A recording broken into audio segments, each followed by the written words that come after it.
UP TET 2026 का detailed notification Uttar Pradesh शिक्षा सेवा चयन आयोग के द्वारा जारी कर दिया गया है, जिसकी कॉपी आप अपने स्क्रीन पर देख पा रहे होंगे। इस डिटेल्ड नोटिफिकेशन में बीएड को लेकर के बहुत ज़्यादा संशय है कि क्या प्राइमरी में बीएड को फिर से शामिल किया गया है अथवा नहीं, क्योंकि यहाँ पर एक टिप्पणी मेंशन किया गया है जिसको लेकर के लगातार अभ्यर्थी कमेंट के माध्यम से प्रश्न पूछ रहे हैं। और वो ये टिप्पणी है, आप अपने स्क्रीन पर ध्यान से देखिएगा। ये देखिए, इस पीडीएफ के पेज नंबर 6 पर जब आप जाएंगे तो यहाँ पर टिप्पणी करके लिखा गया है और इसके पॉइंट नंबर 3 को लेकर के अभ्यर्थियों के मन में संशय है। पॉइंट 3 ये मेंशन किया गया है कि एनसीटी से मान्यता प्राप्त संस्थानों से शिक्षा स्नातक की उपाधि यानी कि बीएड प्राप्त करने वाले अभ्यर्थी को प्राथमिक विद्यालयों कक्षा 1 से 5 में नियुक्ति हेतु विचार किए जाने पर प्राथमिक शिक्षक के रूप में नियुक्त होने के 2 वर्ष के भीतर एनसीटी द्वारा मान्यता प्राप्त प्राथमिक शिक्षा में 6 माह का एक सेतु पाठ्यक्रम यानी ब्रिज कोर्स आवश्यक रूप से पूरा करना होगा। अब इसी पॉइंट को लेकर के अभ्यर्थियों के मन में डाउट बना हुआ है कि क्या फिर से बीएड को प्राथमिक में मान्य किया गया है, क्या यूपी टेट प्राइमरी लेवल में बीएड अभ्यर्थी आवेदन करने के लिए एलिजिबल हैं अथवा नहीं। इसके बारे में डिटेल में बात करेंगे, अंत तक जुड़े रहिएगा।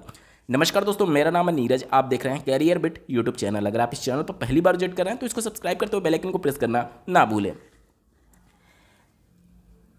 जो आयोग है वो एलिजिबिलिटी तय नहीं करता है, एलिजिबिलिटी तय करने की जिम्मेदारी रेगुलेटरी अथॉरिटी यानी कि एनसीटी के पास है और आयोग केवल और केवल एक एग्जाम कंडक्टिंग अथॉरिटी मात्र है। इसका काम सिर्फ और सिर्फ परीक्षा कंडक्ट करना है। एलिजिबिलिटी ये तय नहीं करेगा बल्कि एनसीटी तय करेगी।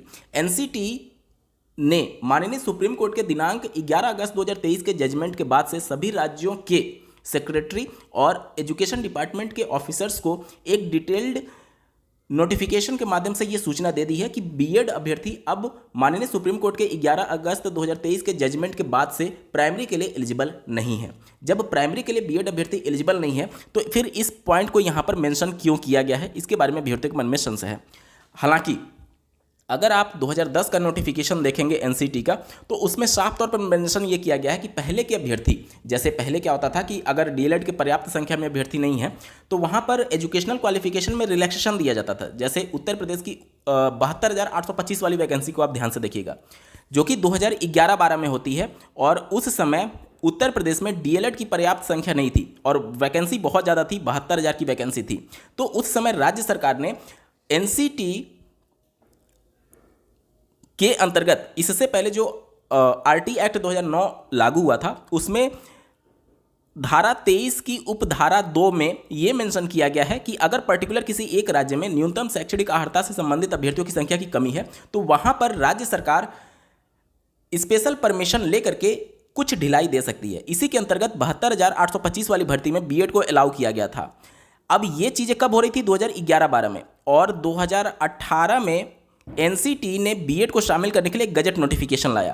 तो माननीय सुप्रीम कोर्ट ने जो गजट नोटिफिकेशन रद्द किया वो ये वाला रद्द किया है। आरटी एक्ट में धारा 23 की उपधारा 2 अभी भी वैलिड है। मतलब कि किसी भी एक राज्य में अगर वहाँ पर न्यूनतम एजुकेशनल क्वालिफिकेशन से संबंधित अभ्यर्थियों की संख्या कम है तो वहाँ पर बीएड को अलाउ किया जा सकता है। हालांकि ये सिर्फ एक बार किया जा सकता है। उत्तर प्रदेश में ये ऑलरेडी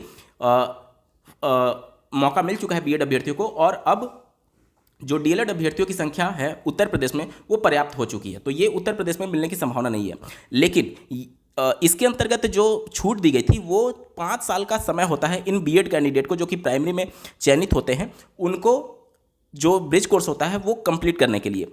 तो ये किसके अंतर्गत हो रहा था? 23(2) के अंतर्गत। लेकिन 2008 में जो गजट नोटिफिकेशन आया उसमें ये मेंशन किया गया था कि नियुक्ति के 2 साल के अंदर आपको 6 माह का ब्रिज कोर्स करना होगा। यानी कि ये तो तय है कि ये इसकी बात हो रही है, 2018 के गजट नोटिफिकेशन की बात हो रही है, आरटी एक्ट की बात नहीं हो रही है। अब ये जब 2018 की बात हो रही है तो माननीय सुप्रीम कोर्ट ने इसको पहले ही रद्द कर दिया हुआ है, तो बीएड यहाँ पर वैलिड ही नहीं है। तो फिर ये पॉइंट क्यों मेंशन किया गया, इसके बारे में मैं आपको बताता हूँ। देखिए, मैंने आपको पहले भी बताया था कि आयोग चूंकि पहली बार ये परीक्षा कंडक्ट करा रहा है, इन्होंने क्या किया है कि पुराना जो यूपी टेट का नोटिफिकेशन था उसमें पॉइंट्स को हूबहू उठा करके यहाँ पर कॉपी पेस्ट कर दिया है।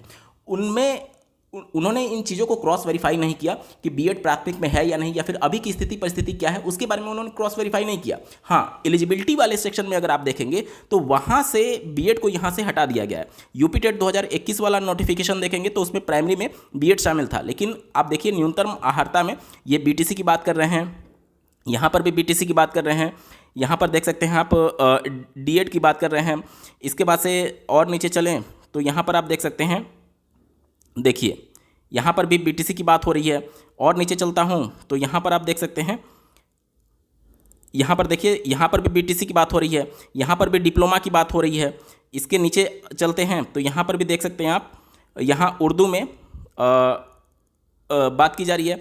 और यहाँ पर भी देख सकते हैं आप B.Ed की बात हो रही है, यानी B.Ed को कहीं पर भी शामिल नहीं किया गया है। लेकिन वो पॉइंट क्यों मेंशन किया गया है, तो इसके बारे में मैं बता दूं कि जो पुराना यूपी टेट का नोटिफिकेशन था 2021 वाला, उससे हूबहू कॉपी पेस्ट यहाँ पर कर दिया गया है। इस वजह से वो छोटा सा पॉइंट यहाँ पर मेंशन हो गया। इसका मतलब कतई भी ये नहीं है कि B.Ed को प्राइमरी में शामिल किया गया। मैं आपको 2021 का नोटिफिकेशन दिखाता हूँ, तब चीज़ें और ज़्यादा क्लियर होंगी।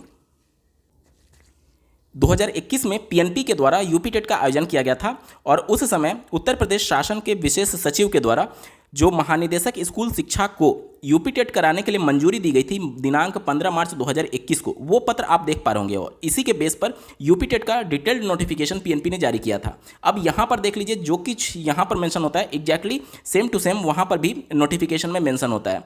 अब जैसे अभी जो 2026 वाला नोटिफिकेशन जारी किया गया, उसमें जो टिप्पणी मेंशन किया गया था 6.3 वाले पॉइंट में, यहाँ पर भी 6.3 वाले पॉइंट में टिप्पणी करके मेंशन किया गया है। और उसी सेम पॉइंट में तीसरे नंबर पर आप जाएंगे तो वहीं सेम लाइन एग्जैक्टली वर्डिंग्स के साथ यहां पर मेंशन की गई है। देखिए, एनसीटी से मान्यता प्राप्त संस्था से शिक्षा स्नातक की उपाधि प्राप्त करने वाले अभ्यर्थियों को प्राथमिक विद्यालयों में नियुक्ति हेतु विचार किए जाने पर प्राथमिक शिक्षक के रूप में नियुक्ति होने के 2 वर्ष के भीतर एनसीटी द्वारा मान्यता प्राप्त प्राथमिक शिक्षा में 6 माह का ब्रिज कोर्स आवश्यक रूप से पूर्ण करना होगा।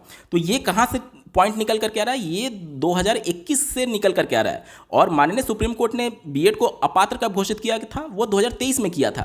मतलब कि ये जब लास्ट वाला यूपी टेट हुआ था उस समय B.Ed वहाँ पर वैलिड था और गजट नोटिफिकेशन 2018 के आधार पर ये पॉइंट यहाँ पर मेंशन किया गया था। अब चूंकि जो आयोग ने नया नोटिफिकेशन जारी किया है उसमें ये पॉइंट वैलिड ही नहीं है, इसको मेंशन ही नहीं करना चाहिए था। लेकिन अब चूंकि उन्होंने इसको ध्यान नहीं दिया और कॉपी पेस्ट कर दिया, इस वजह से ये पॉइंट उसमें मेंशन किया गया, जिसकी वजह से ये पूरा कंफ्यूजन बना हुआ है। तो मैं यहाँ पर स्थिति परिस्थिति बिल्कुल स्पष्ट कर देता हूं, B.Ed यूपी टेट के प्राइमरी लेवल के पेपर में एलिजिबल नहीं है।